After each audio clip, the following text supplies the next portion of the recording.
The year was 1994. The internet was just starting up. Google.com didn't exist yet. There were only about 2,738 websites.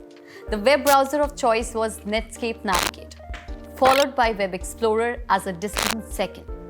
Most people, 0.4% of population, who used the internet at that time, to be more precise, used dialed-up internet connections with a speed ranging from 33.6 kbps to 56 kbps.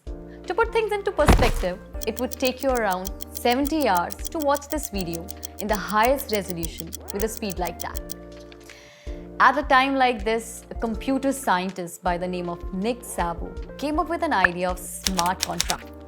In today's video, we are going to break down the basic principle of smart contract and understand it with a few examples from the practical world.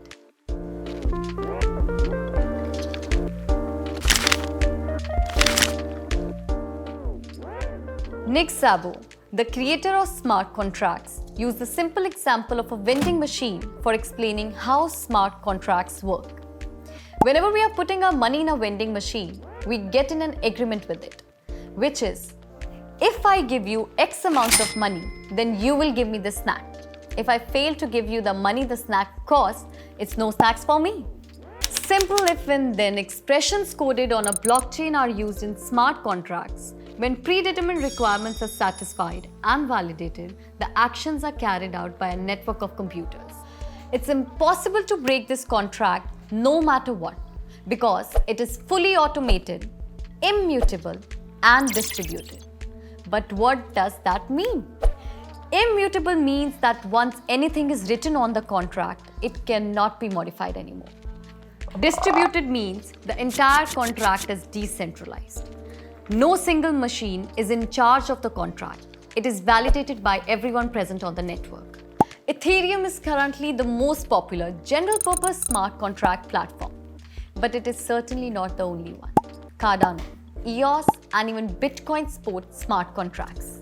The basic idea behind a smart contract is to remove the human factor, because the human factor is theoretically the most unreliable variable of all. Now let's discuss some real-life use cases of smart contracts. If smart contracts are used in banking sectors for giving loans, the process will be made extremely easy and risk-free. Let's suppose Ria needs a home loan of 1 lakh rupees. She turns in her car as a collateral. The smart contract sees that Ria pays back her borrowings on time before releasing the car.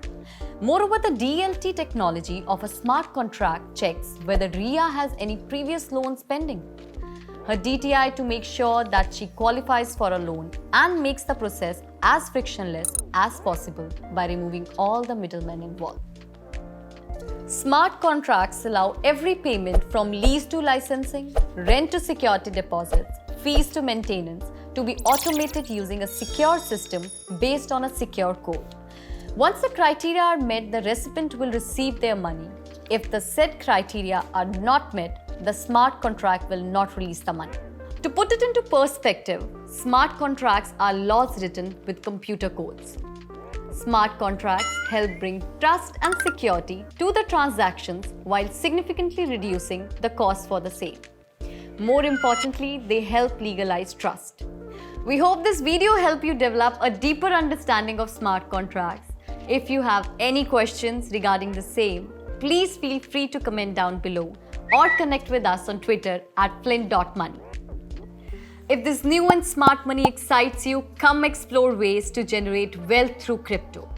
Explore Flint to earn up to 13% interest per annum, and if you are liking what you are watching, subscribe to our YouTube channel.